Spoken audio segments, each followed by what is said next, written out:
Suara aku masuk nggak? Karena nggak ada. Iya. Shalom Pak Tony.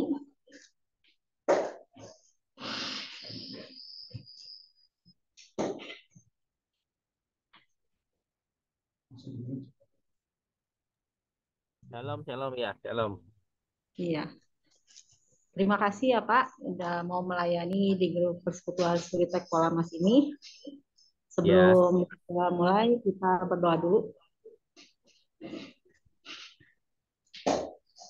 Tuhan Yesus adalah Bapa kami yang bertahta di dalam kerajaan surga. Terima kasih ya Bapak, karena Engkau adakan hari ini buat kami semua, sehingga kami bisa bersekutu bersama ya Bapak. Biarlah ya Bapak, Engkau berkati Pak Pendeta Tony Tejo ya Bapak, sehingga ketika ia menyampaikan firman ya Bapak, firman itu boleh sampai kepada setiap kami ya Bapak, boleh bertumbuh di dalam kami ya Bapak, dan berbuah di dalam kami. Terima kasih ya Bapak. Engkau juga berkati setiap alat yang dipakai ya Bapak, baik handphone, laptop, sinyal, apapun ya Bapak, sehingga semuanya berjalan dengan lancar ya Bapak. Kami serahkan seluruh persekutuan ini ke dalam tangan-Mu. Hanya di dalam nama-Mu kami berdoa dan bersyukur. Haleluya, terpujilah nama-Mu ya Bapak. Amin. amin. Nah, Ya, silakan Pak. ya, shalom, selamat siang Bapak, Ibu, Saudara semua. Iya, Kita siang Pak. akan sama-sama belajar tentang, ya ini apakah kelihatan nggak ya? Bentar, maaf, maaf. Ulang dulu deh.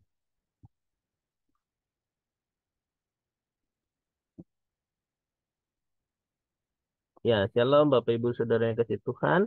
Kita mau belajar tentang kebenaran firman Tuhan yang saya beri judul Persembahan yang Benar.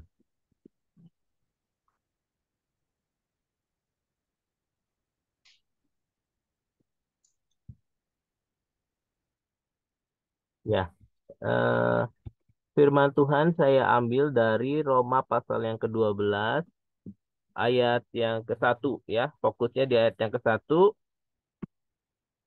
yaitu karena itu saudara-saudara demi kemurahan Allah aku menasihatkan kamu supaya kamu mempersembahkan tubuhmu sebagai persembahan yang hidup, yang kudus dan yang berkenan kepada Allah. Itu adalah ibadahmu yang sejati. Jadi fokus kita di dalam ayat 1 memang perikopnya ayat 1 sampai ayat 8.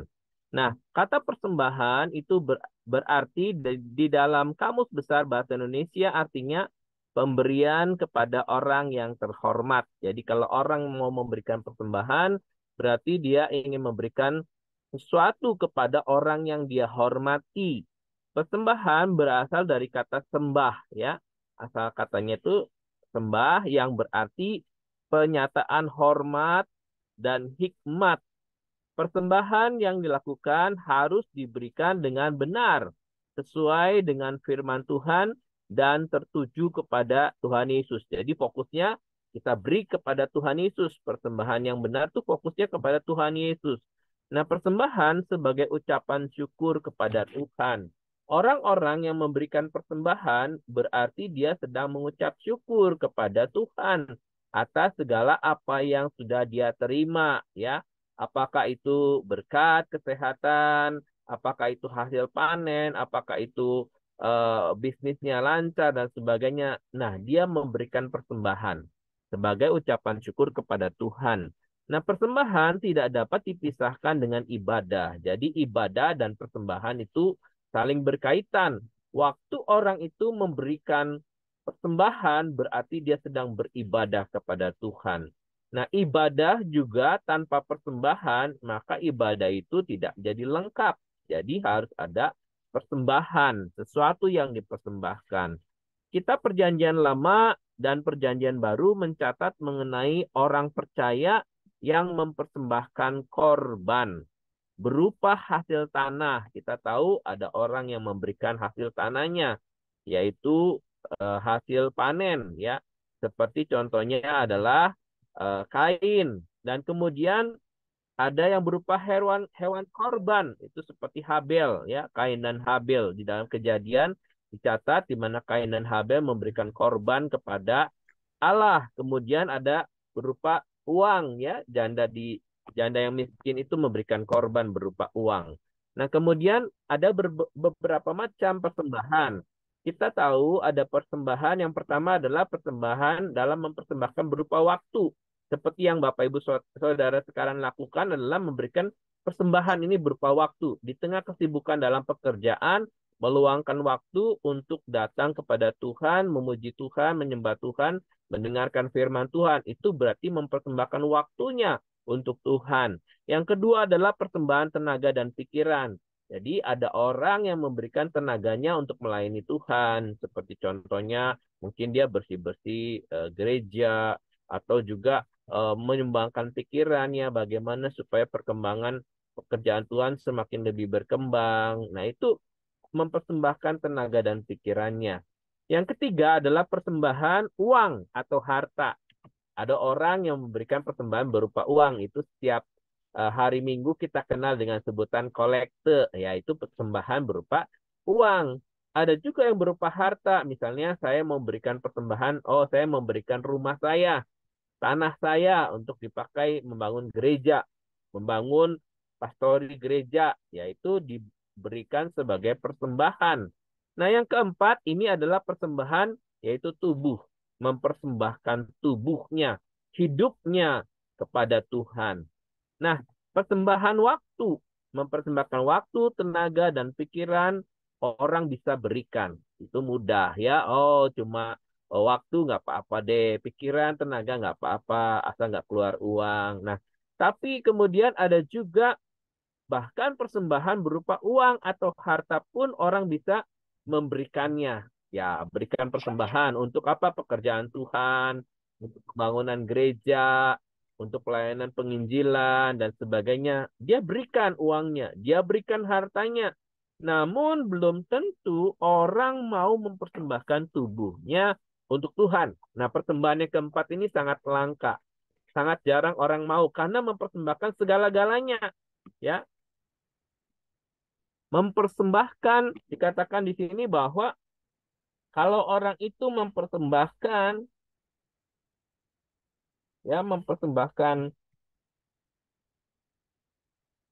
tubuh berarti menyangkut seluruh kehidupannya, baik itu kehormatan dan hidupnya. Dia persembahkan bukan hanya uang, bukan hanya pikiran, tenaga, waktu, tapi semuanya dia persembahkan: waktu, uang, tenaga, pikiran, harta bendanya, bahkan dirinya, hidupnya itu diserahkan ke dalam tangan Tuhan. Sehingga ia tidak memiliki hak apa-apa terhadap dirinya sendiri. Dan kemudian orang yang mempersembahkan tubuhnya, dia sudah mempersembahkan seluruh kehidupannya ke dalam tangan Tuhan. Nah, kalau kita lihat di dalam Yohanes pasal 12 ayat yang kedua, di sana dicatat demikian, maka Maria mengambil setengah kati minyak narwastu murni yang mahal harganya, lalu meminyaki kaki Yesus dan menyekanya dengan rambutnya, dan bau minyak semerbak di seluruh rumah. Kita tahu ini mengenai Maria, saudaranya Lazarus dan Marta, ya. Kita sering dengar Maria dan Marta, ya. Dan juga ada Lazarus. Maria mempersembahkan setengah kati minyak narwastu, dipecahkan buli-bulinya, kemudian dituangkan ke dalam kepada Yesus dan menyeka kakinya itu dengan rambutnya. Nah, kalau kita lihat persembahan yang Maria lakukan adalah sebagai berikut. Maria mempersembahkan yang terbaik dalam hidupnya. Yang pertama adalah dia meminyaki kaki Yesus dengan minyak narwastu murni. Minyak narwastu murni itu harganya sangat mahal. Harganya itu 300 dinar. Yohanes 12 ayat yang kelima, itu pernyataan daripada Yudas Iskariot.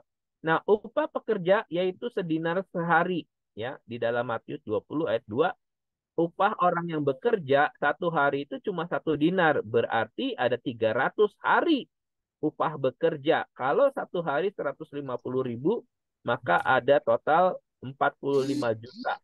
Harga minyak narwastu yang dipecahkan di kaki Yesus, kemudian itu sebagai korban persembahan kepada Yesus. Maria mengumpulkan uang itu selama kurang lebih hampir setahun dia bekerja, tapi dia berikan semuanya yang terbaik bagi Tuhan Yesus Kristus. Nah, kemudian yang kedua, Maria menyeka kaki Yesus dengan rambutnya.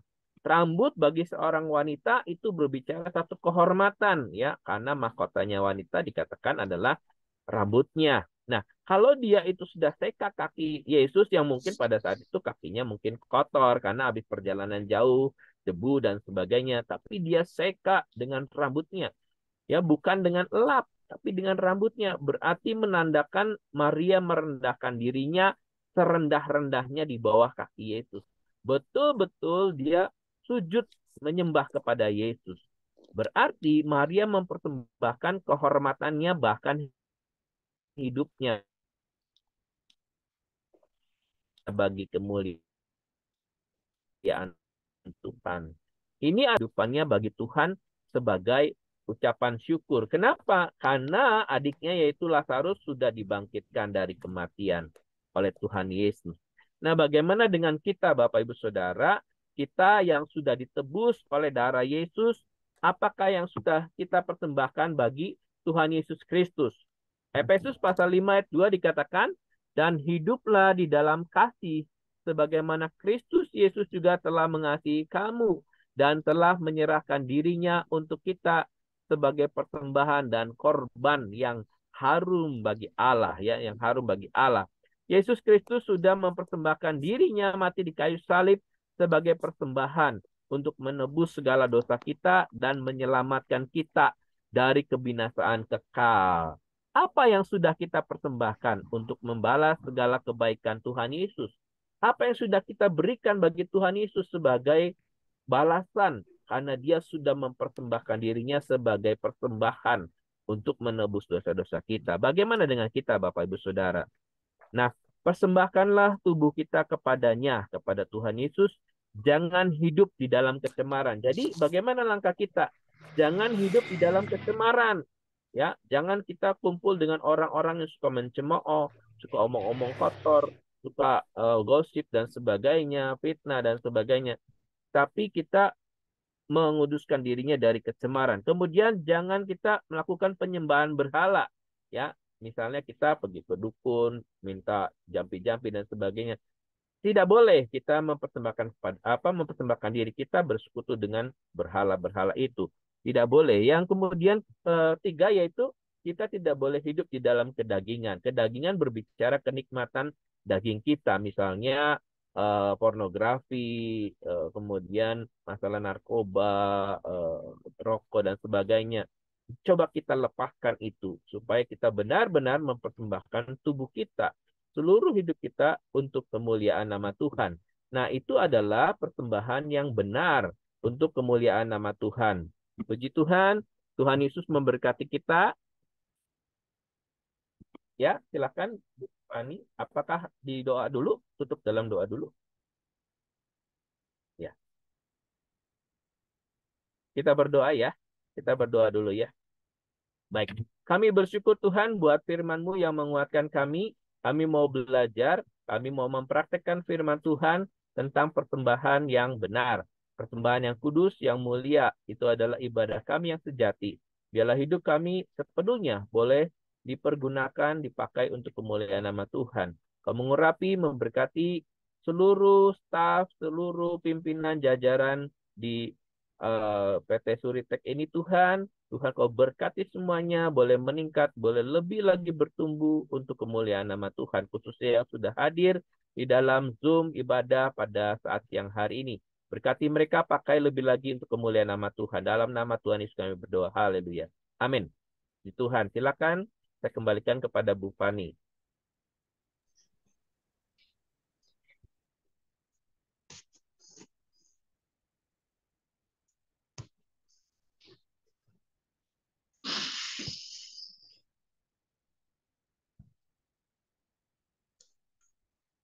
Ya, terima kasih Pak atas sharing firman-Nya mengenai persembahan yang benar, di mana kita sebagai manusia harus mempersembahkan tubuh kita sebagai persembahan yang kudus, yang tidak bercacat celah ya Pak.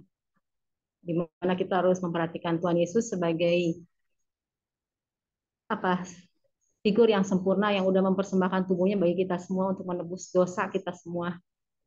Iya, gitu kan. Untuk pengumumannya nanti di minggu depan kita ada doa bersama di ruang persekutuan lama, sama di 2 minggu berikutnya lagi kita ada persekutuan lagi. Sekian dan terima kasih pengumumannya. Terima kasih lagi ya Pak. Tuhan Yesus memberkati. Ya, Tuhan Yesus memberkati kita semua. Sampai berjumpa. Dan Ya, waktu. terima Amin. kasih.